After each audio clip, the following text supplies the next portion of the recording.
KGF वाली बहू। निर्मला जी के बेटे सुमित की शादी नव्या के साथ हो गई और निर्मला जी बहुत खुश थी क्योंकि बहू रानी दिखने में बहुत खूबसूरत थी और नेचर भी अच्छा था।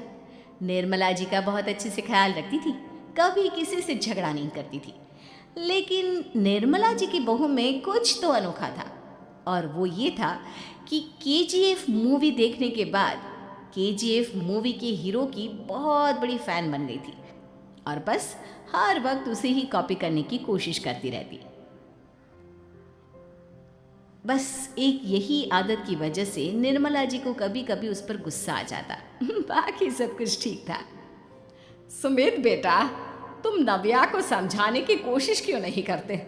अरे बार बार केजीएफ के हीरो की तरह भेस बदल कर घूमती रहती है कॉलोनी में, सब देख देख कर हंसते हैं। क्या करूं मम्मी, मैंने उसे कई बार कहा कि बहू हो, बहू की तरह रहा करो, लेकिन उसके सर पर तो केजीएफ का भूत सवार है, किसी की सुनती ही नहीं। ठीक है बेटा, तो ऑफिस जा, मैं एक बार और उससे बात करने की कोशिश करती हूँ। थोड़ी देर के बाद नव्या अपने कमरे से निकलकर बाहर आती है। अरे बहू, ये क्या, तुम फिर से केजीएफ की एक्टर बन गई? मम्मी जी, आपको पता है ना, मैं उसकी पर्सनालिटी से बहुत इम्प्रेस्ड हूँ और मेरी फेवरेट मूवी है ये। जानती हैं, मैंने तो सारे डायलॉग्स भी रट कर रख लिए हैं। अरे बेटा, लेकिन थोड़ा बहुत समाज की भी तो परवाह करनी पड़ती है ना। तुम इस तरह घूमती हो, सब लोग क्या सोचते होंगे, थोड़ा तो डरा करो। मम्मी जी, डर होना चाहिए और दिल में होना चाहिए, वो अपन के नहीं, सामने वाले के दिल में होना चाहिए। अरे यार, तुम फिर से केजीएफ के डायलॉग मारने लगी। अरे पता नहीं कब समझोगी। डोंट वरी मम्मी जी, मैं अभी आपके लिए गर्मा गर्म कॉफी बना कर लाती हूँ, उसके बाद आपकी सारी टेंशन रफू चक्कर हो जाएगी। कुछ दिनों के बाद। नव्या, नव्या कहाँ हो तुम? मैं यहाँ हूँ। अरे क्यों इस तरह केजीएफ का हीरो बनकर घूम रही हो? कभी तो मेरी बीवी बनकर रह लिया करो। छोड़ो ना सुमित। अच्छा बताओ, मुझे आवाज़ किस लिए दे रहे थे? क्या बताऊँ यार, मेरे बॉस ने मुझे इतना काम दे दिया ना, पूरी तरह से परेशान हो गया। ऐसा लगता है ऑफिस नहीं, युद्ध पर जाता हूँ। अरे बेटा, परेशान क्यों होता है? ला, मैं तेरा सर दबा देती हूँ, दुखी मत हो, काम तो सबको करना ही पड़ता है। लेकिन मम्मी, ऑफिस में आजकल बहुत काम रहता है, थक जाता हूँ मैं। जानता है बेटा, जब तू छोटा था ना, तो मैं ऑफिस और तुझे संभालने का सारा काम करती थी, तब मुझे भी ऐसा ही लगता था। लेकिन कुछ दिनों के बाद सब ठीक हो जाएगा बेटा। सही कह रही है मम्मी जी, तुम अपने आप को ऑफिस में काम करने की वजह से योद्धा समझते हो, लेकिन जानते हो, इस दुनिया में सबसे बड़ा योद्धा एक माँ होती है। अरे ये डायलॉग तो मैंने कहीं सुना है। जरूर सुना होगा, केजीएफ फिल्म का डायलॉग, भला किसने सुना नहीं होगा? हे भगवान, कोई मेरी बीवी के सर से केजीएफ का भूत उतार दे। कुछ दिनों के बाद। नव्या, सुमित तो ऑफिस चला गया, एक काम करते हैं, हम दोनों मार्केट चलते हैं, मुझे कुछ शॉपिंग करनी थी। ठीक है मम्मी जी, मैं अभी तैयार होकर आती हूँ। थोड़ी देर बाद नव्या फिर से केजीएफ फिल्म के हीरो की तरह गेटअप रखकर आ जाती है। अरे तुम फिर से ये बन गई। चलिए ना मम्मी जी, आप जानती है ना, मुझे ऐसे रहना बहुत पसंद है। प्लीज़ प्लीज़ प्लीज़ मम्मी जी। अच्छा ठीक है, चलो। मार्केट में निर्मला जी को उनकी एक सहेली मिलती है। अरे निर्मला, ये तुम किसे साथ में लेकर घूम रही हो? लगता है फिल्म का हीरो निकलकर तुम्हारे साथ आ गया है। मेरी बहन, क्या बताऊं, ये फिल्म का हीरो नहीं है। अच्छा, ये तुम्हारा बेटा होगा, बहुत दिनों से देखा नहीं ना, इसलिए पहचान नहीं पाई मैं। अरे नहीं नहीं, मेरी पूरी बात तो सुनो, ये मेरी बहू है नव्या। है? लेकिन दिखने में तो ये बिल्कुल केजीएफ के एक्टर की तरह नजर आ रही है। हाँ, वो क्या है ना, इसे इसी तरह रहना पसंद है। क्या बात है बहू, शहर में इस तरह घूम रही हो, तुम्हें बिल्कुल भी अजीब नहीं लगता? लोग तुम्हारे बारे में क्या कहेंगे? आंटी जी, जो शहर में रहने आता है ना, वो उसके बारे में सीखता है, और जो राज करने आता है ना, वो शहर को अपने बारे में सिखाता है। और मैं इस शहर को अपने बारे में सिखा रही हूँ। अरे ऐसा ही कुछ तो केजीएफ पिक्चर के हीरो ने भी बोला था ना अपनी फिल्म में। ये हुई ना बात, सही पहचाना आपने। केजीएफ फिल्म के हीरो का ही डायलॉग है ये। निर्मला जी और नव्या को मार्केट में शॉपिंग करते करते शाम हो जाती है और शाम को घर लौटते वक्त एक सुनसान सड़क पर अचानक से एक चोर उनके सामने आकर खड़ा हो जाता है। चुपचाप अपना सारा रुपया माल पैसा मुझे दे दो। क्यों दे दे पैसे? तुमने दिए क्या सामान खरीदने के लिए? ओए चुप कर। और इस तरह बहुरुपया बनकर क्यों घूम रहा है? अरे घूम रहा नहीं, घूम रही है, बहू है ये मेरी। लेकिन देखने में तो तुम्हारा बेटा जैसा लगता है। वैसे कुछ भी कहो, बेटा है बड़ा हैंडसम। अरे चुप कर, कहा ना बेटा नहीं बहू है मेरी, बहू है। अच्छा ठीक है, तो ऐसे कहता हूँ, तुम्हारी बहू बहुत हैंडसम है।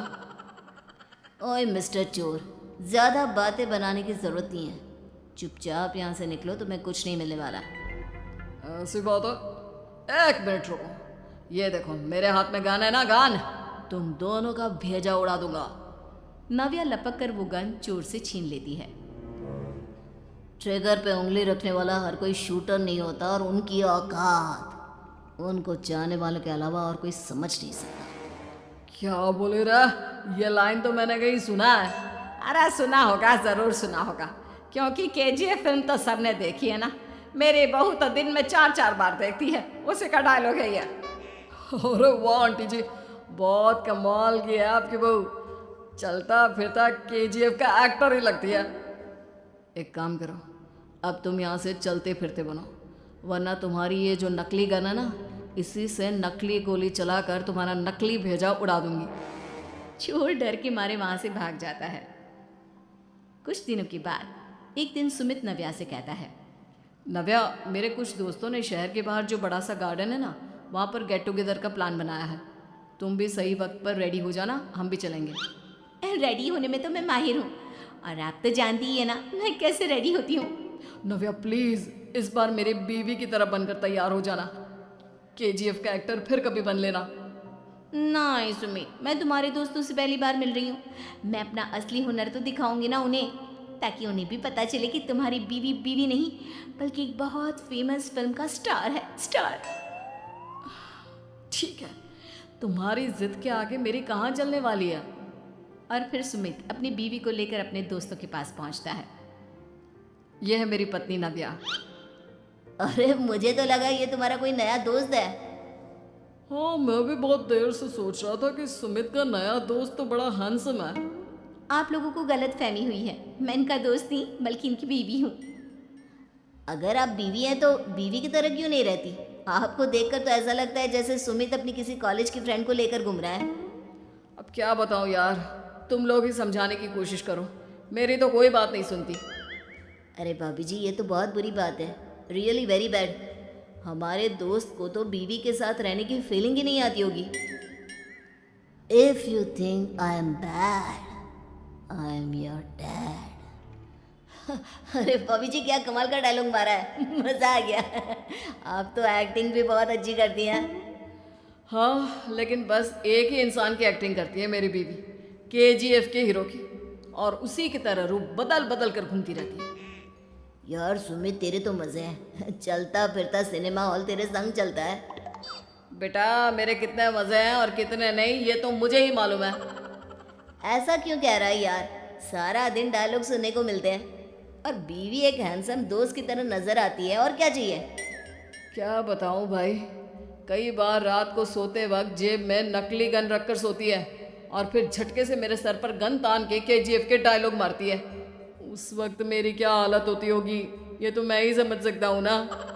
सुमित की बात सुनकर उसके सारे दोस्त जोर जोर से हंसने लगते हैं। रील्स वाली बहू। प्रज्ञा को रील्स बनाने का बड़ा ही क्रेज है, और वो दिन भर रील्स बनाती रहती है।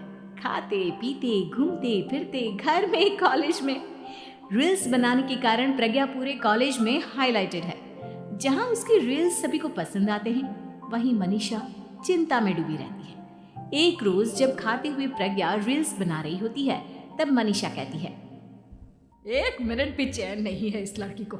ये नहीं कि खाना तो आराम से खा ले, लेकिन नहीं, अरे थोड़ी देर रील्स नहीं बनाओगी तो आसमान नहीं टूट पड़ेगा। अरे मम्मी, इसी को तो कहते हैं डिटर्मिनेशन। तुम नहीं समझोगी ये सब। ए भगवान, इस लड़की को सद्बुद्धि दे। जब देखो तब टेढ़ा बाका मुंह बनाती रहती है। मनीषा की बात का प्रज्ञा पर जरा भी असर नहीं होता और वो खाते खाते रील्स बनाती रहती है। दिन बीतने लगते हैं और देखते देखते प्रज्ञा का कॉलेज भी खत्म हो जाता है। आए दिन कोई ना कोई मनीषा को प्रज्ञा की शादी करवाने का सुझाव दे जाता है। सब ठीक ही कहते हैं, प्रज्ञा की शादी कर देनी चाहिए। अपने घर के काम काज में व्यस्त हो जाएगी तो खुद ही ये रील्स और नाच गाना बंद हो जाएगा। मनीषा और प्रेम प्रज्ञा के लिए एक अच्छा लड़का ढूंढने लगते हैं और तभी विकी का रिश्ता प्रज्ञा के लिए आता है, जिससे प्रज्ञा को उसकी रील्स देखकर पसंद कर लिया था। अगले दिन विकी अपने माता पिता के साथ प्रज्ञा के घर पहुंच जाता है और प्रज्ञा साड़ी पहने हाथों में चाय की ट्रे लिए उनके सामने आती है। जब विकी को पसंद है तो हमें भी बहू पसंद है। बहन जी, आप बारात की तैयारी कीजिए। एक बार लड़का लड़की अकेले में बात कर ले तो अच्छा रहेगा। हाँ हाँ, क्यों नहीं। मनीषा विकी को प्रज्ञा के कमरे में भेजती है, जहाँ प्रज्ञा पहले से ही रील्स बना रही होती है। तभी विकी कहता है, आ गए आपके साजन जी। हमारे साथ ये रील्स कंप्लीट करती तो और भी अच्छा रहता।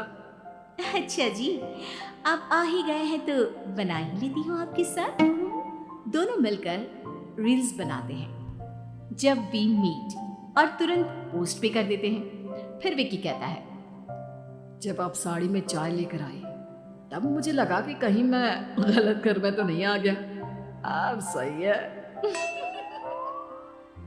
दोनों की शादी पक्की हो जाती है और शादी के दिन भी प्रज्ञा रील्स बनाने से चूकती नहीं। यहाँ तक कि बारात के समय भी नाचते हुए रील्स बनाती है। सभी लोग प्रज्ञा की तारीफ के पुल बांध देते हैं और प्रज्ञा नाचती गाती अपने ससुराल चली जाती है। सब कुछ अच्छा चल रहा होता है। प्रज्ञा यहाँ भी दिन भर हर चीज की रील्स बनाती रहती है। लेकिन कुछ दिनों के बाद जब सुनीता कहती है, बहू, ये रील्स के साथ साथ कुछ काम भी कर लिया करो। वैसे तुझे और क्या क्या बनाना आता है? मम्मी जी, वैसे तो सब कहते हैं कि मैं सब कुछ अच्छा बनाती हूँ, लेकिन मुझे लगता है कि मैं मैगी अच्छा बना लेती हूँ। हाँ, कॉफी भी अच्छा बना लेती हूँ और मुंह तो सबसे अच्छा बना लेती हूँ। हैं? अच्छा अच्छा। सुनीता अपना माथा पकड़ लेती है और कहती है, बहू, कुछ खाना बनाना भी सीख लेती। मम्मी जी, मैं लंबी प्लानिंग कर रही हूँ। जल्दी ही मैं इतनी फेमस हो जाऊंगी कि मुझे पैसे मिलने लगेंगे। हम दोनों सास बहू राज करेंगे, राज। नौकर काम करेंगी और लोगों की तो लाइन लगेगी हमसे मिलने के लिए। तेरा दिमाग खराब हो गया है क्या बहू? हंसी मजाक तक ठीक है, लेकिन इस तरह घर नहीं चलते। जितना जल्दी हो इस घर के तौर तरीकों को सीख लो। प्रज्ञा मुंह घुमाकर चली जाती है और तुरंत उसी वक्त एक रील बनाती है। ये देख सुनीता का गुस्सा 7वें आसमान पर चला जाता है और विक्की के घर आती ही सुनीता उसे सब कुछ बताती है। विक्की भी अब प्रज्ञा की इन हरकतों से परेशान हो जाता है। तुम टेंशन मत लो मम्मा, मैं देख लूंगा। विक्की कमरे में जाता है तो देखता है कि प्रज्ञा रील्स बना रही है। विक्की बड़े ही प्यार से प्रज्ञा से कहता है, प्रज्ञा, इन सब के लिए मैं तुम्हें मना नहीं कर रहा हूँ, लेकिन फिर भी हर वक्त तो ये अच्छा नहीं लगता ना। समझने की कोशिश करो, मुझे भी तुम्हारा थोड़ा वक्त चाहिए। मैं जब ऑफिस से आता हूँ तो मुझे समय देने की जगह इसी में लगी रहती है। तुम ज्यादा ही सोच रहे हो।